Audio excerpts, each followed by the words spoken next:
E aí, tricolores de fé, beleza? Bem-vindos a mais um vídeo aqui no canal Um Tricolor de Fé. Se você é novo por aqui, já vai deixando o seu like e se inscreva no canal, por favor. A sua ajuda, ela é muito importante, beleza?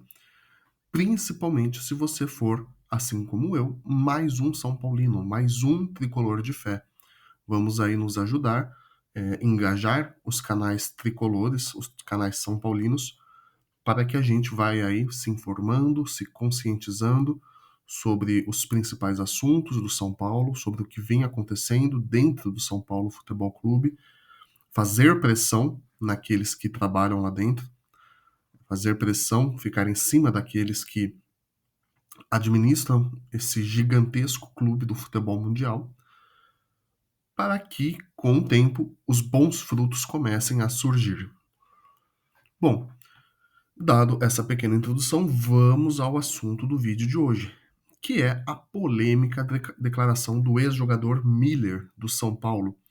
Um grande jogador, ídolo, craque, não só do São Paulo, mas também do São Paulo.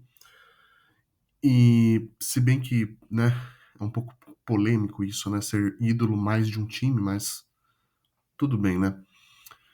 Vamos lá. O fato é que o Miller foi ao GE e deu uma entrevista, e nessa entrevista surgiu uma frase que está bastante polemizada. Deu o que falar, está dando o que falar até agora. A frase é o que está aí na tela para vocês. O Miller falou que o São Paulo possui 9 estrangeiros e que é um pior que o outro. E isso deu muito o que falar. Tem gente que concorda e tem gente que discorda. Penso eu que a maioria do torcedor são paulino discorda desta frase do ex-jogador Miller, que a maioria do torcedor discorda, e eu sou um deles, tá? Eu faço parte do time que discorda e discorda muito do Miller. Respeito a história que ele escreveu dentro desse clube, a ajuda e a influência que ele teve em grandes conquistas desse clube, mas neste comentário ele foi muito infeliz, na minha opinião. De fato, o São Paulo tem bastante estrangeiros e nem todos são lá aquelas coisas. Mas dizer que os 9 são ruins e que um é pior que o outro, eu acho que isso aí já é demais. E eu elenquei aqui os principais nomes, ou melhor, todos os nomes, os 9 estrangeiros, dos quais o Miller estava falando. Que são eles: o Dineno, o Tapia, que chegaram recentemente ao clube, o Arboleda, o Ferrarese, o Alan Franco, o Cedric, Enzo Dias, Bobadilha e o Caleri. São desses 9 que o Miller puxou a orelha, que o Miller alfinetou, beleza? Bom, e eu aqui quero fazer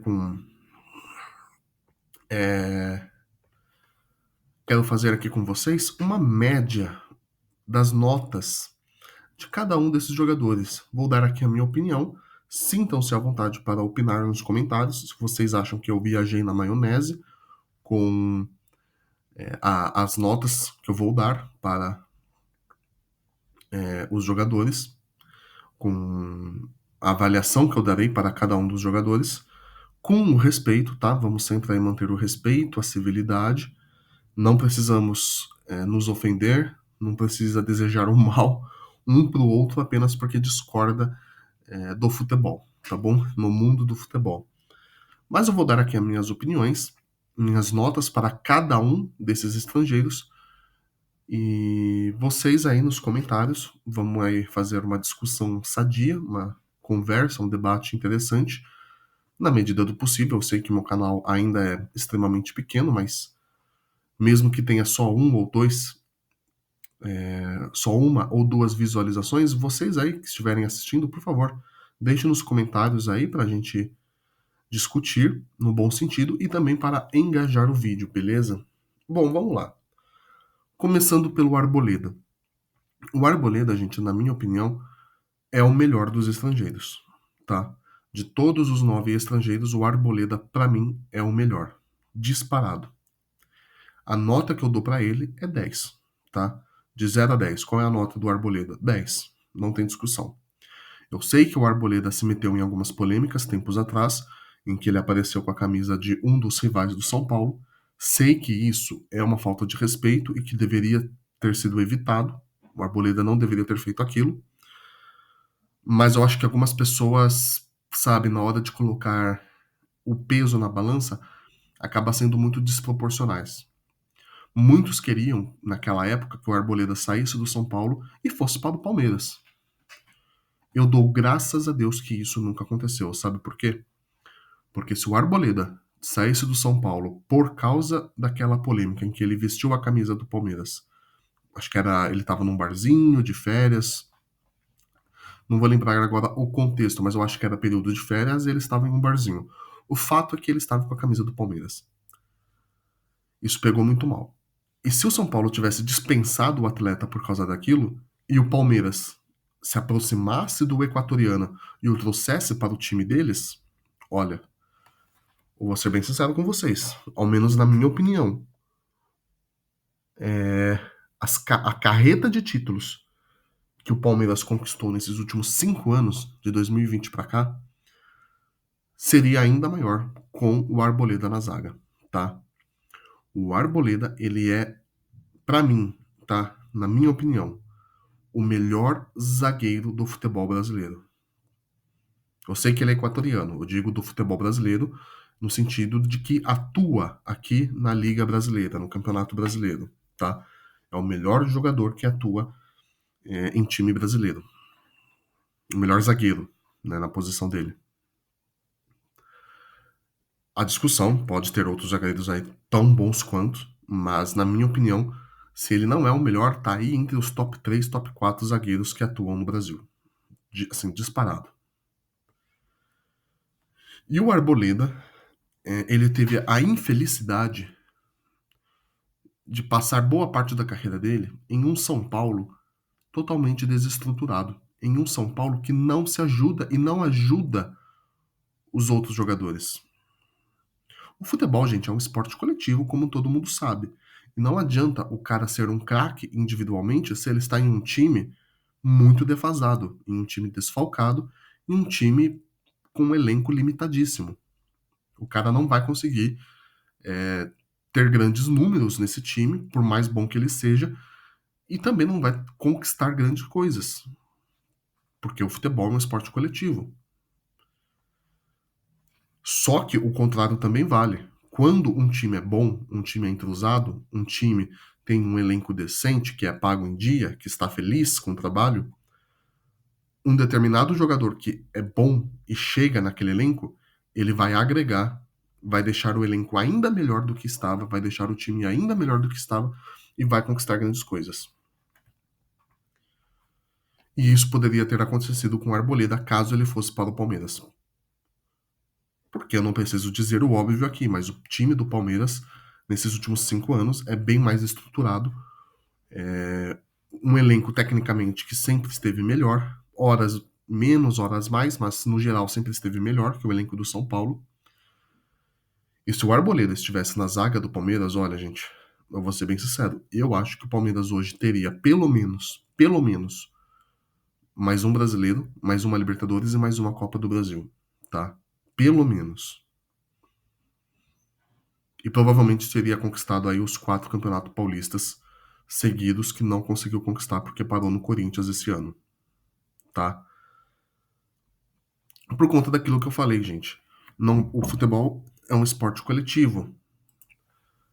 Continuando aqui, eu tive que dar uma cortada, uma pausa, mas voltando.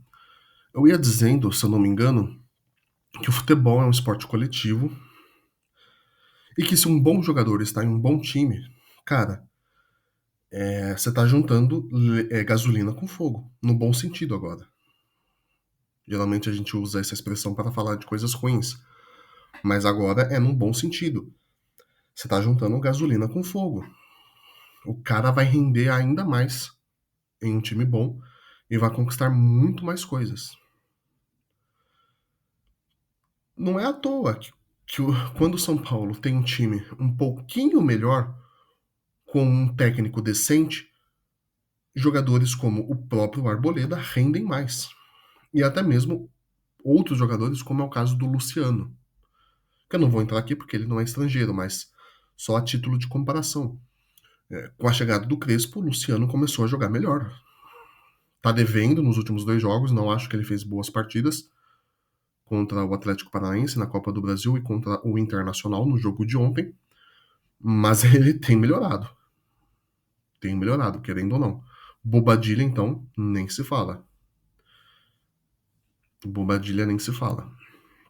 O que ele evoluiu é brincadeira. Mas então, gente, o Arboleda, pra mim, é o melhor estrangeiro do São Paulo, nota 10. E digo mais, não é só o melhor estrangeiro, mas olha, pra mim, atualmente é o melhor jogador do São Paulo, tá? É o xerifão da zaga e é o melhor jogador do São Paulo. O Arboleda, gente, é um achado que o São Paulo teve lá em 2017, tá? É uma das poucas contratações, e aqui eu tô enchendo a bola mesmo do cara, porque merece, o cara merece. É um equatoriano, titularzaço da seleção dele, e se ele fosse brasileiro ou argentino, também seria titular, sem dúvida seria titular, tanto da seleção brasileira quanto da Argentina, no mínimo, mas assim, no mínimo, aquele reserva de luxo, no mínimo. E o cara é bom mesmo, sabe? E ele é bom. E eu dou graças a Deus que ele não foi para o Palmeiras, porque se ele tivesse ido pro Palmeiras, rapaz, ó, 2 coisas que iam acontecer. O Palmeiras ia ter mais títulos do que tem hoje,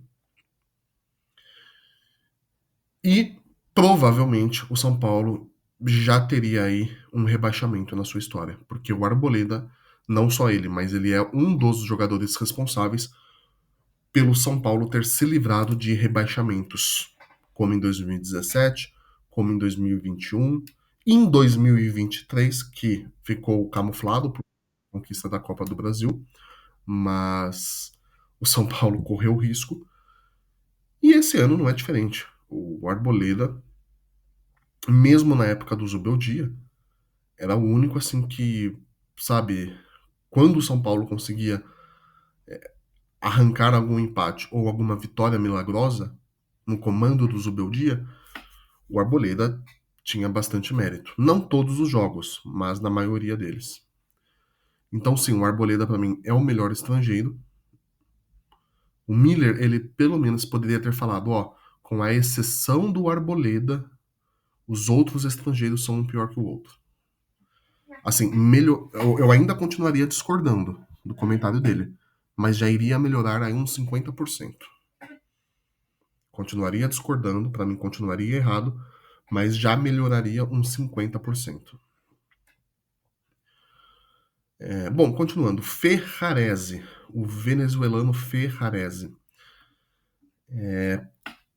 O Ferrarese, tudo bem, não é um grande jogador, longe disso.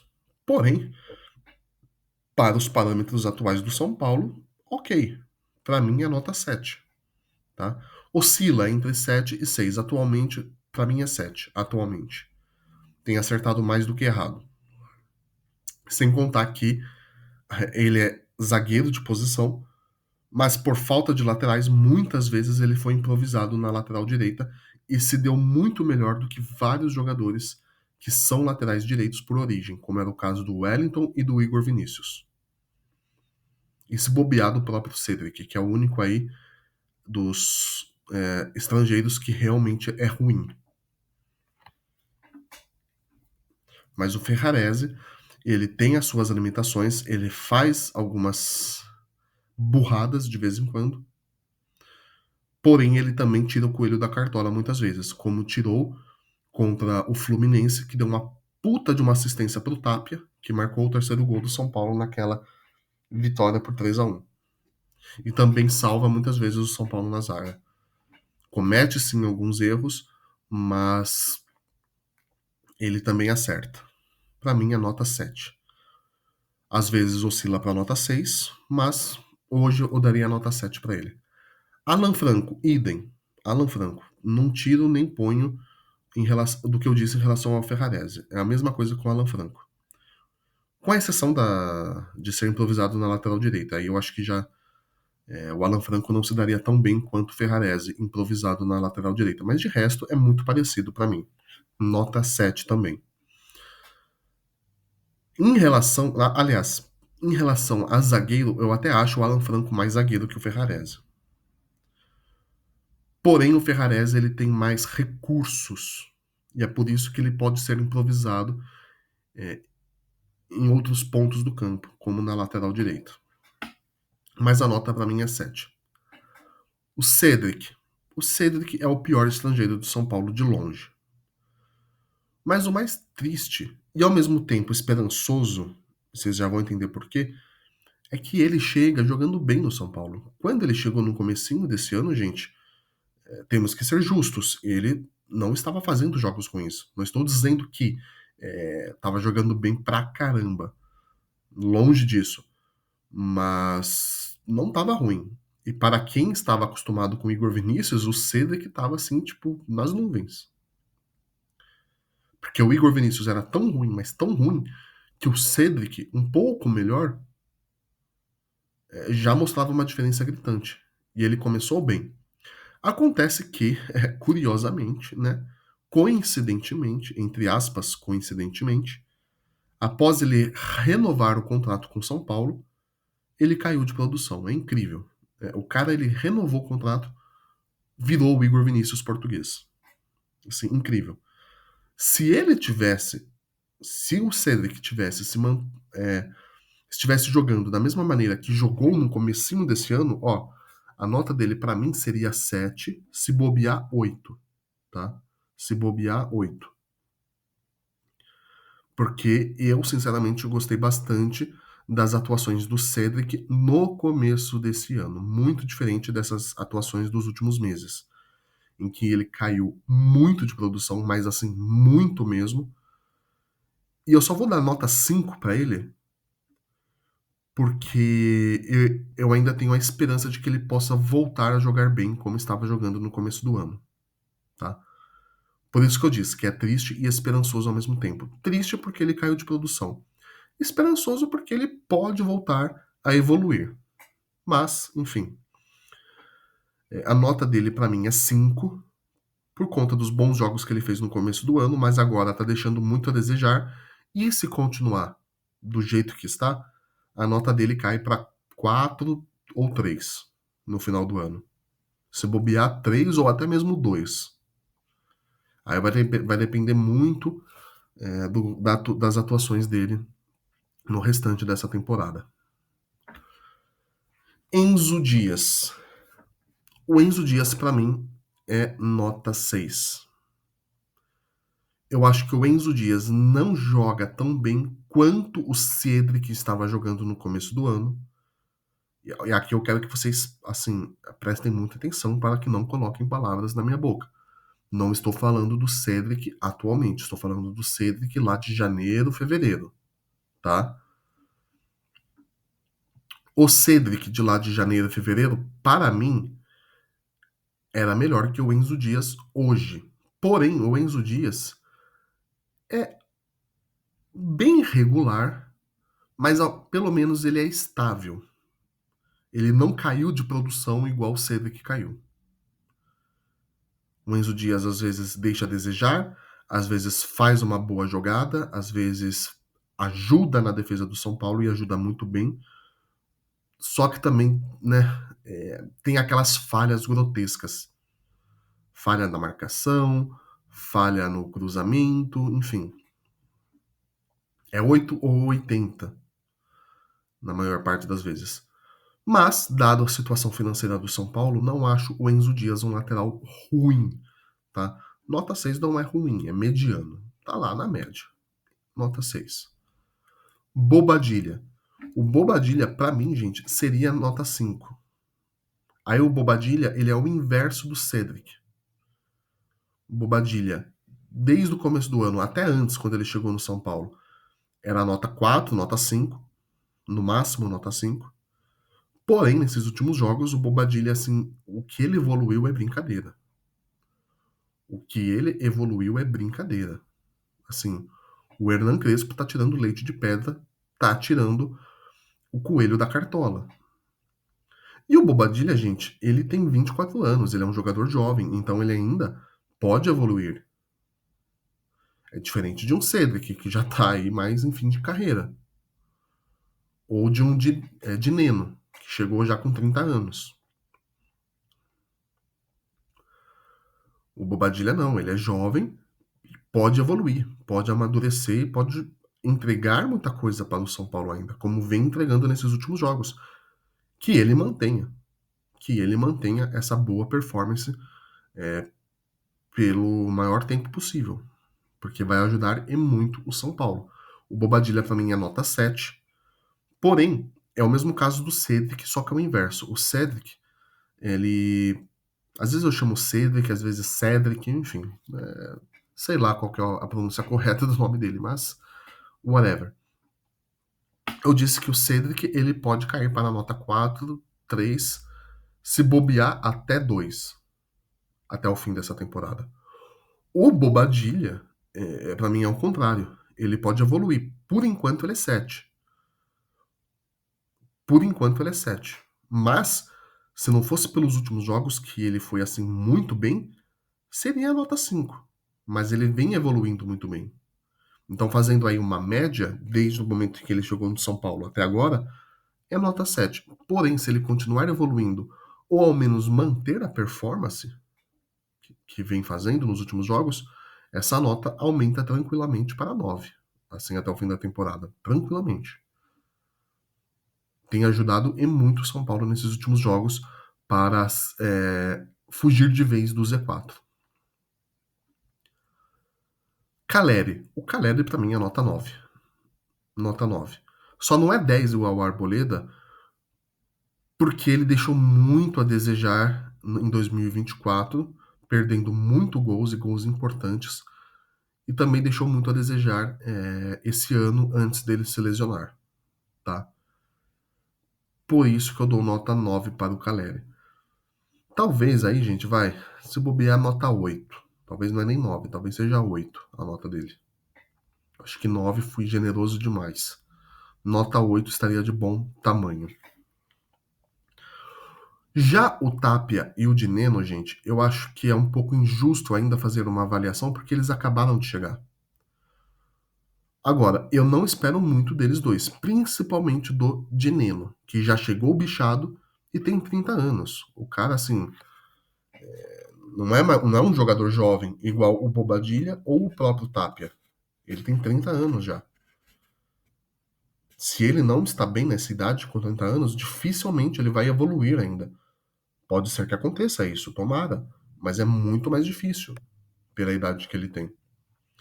O Tapia não. O Tapia, ele chegou desacreditado e ele é sim, pelo que a gente já viu, o pouco que a gente já viu, ele é sim muito limitado, mas o Tapia, querendo ou não, tem 23 anos apenas. Então ele ainda pode evoluir. Ele ainda pode evoluir. Eu tenho muito mais esperança no Tapia do que no Dineno, por conta da idade. O Tapia é 7 anos mais novo que o Dineno. Ele ainda tem muita linha para queimar e pode evoluir. Pode evoluir e pode se acertar, como está acontecendo com o Bobadilla. Porém, tanto o Dineno quanto o Tapia, eu não vou avaliar aqui agora, não vou dar uma nota para eles, vou tirar eles da lista, porque é muito pouco tempo para avaliar. Mas os outros 7, para mim, as notas são essas. 10 para o Arboleda, 7 para o Ferrarese, 7 para o Alan Franco, 5 para o Cedric, que pode diminuir, Enzo Dias, nota 6, 7 para o Bobadilla, que pode aumentar, e aqui eu deixei 9, mas eu vou baixar para 8 a nota do Caleri. Se a gente for fazer uma média aritmética, daria aí mais ou menos uma média de 7, tá? Para os estrangeiros. Uma média de 7, que não é uma média ruim. Não é excelente, mas não é ruim. Tá ok. Mas é isso, pessoal. Não vou me alongar, porque já está dando 25 minutos, que é o limite que eu posso gravar aqui. Fiquem todos com Deus, se inscrevam no canal, deixem um like, por favor, e até a próxima. Valeu, falou.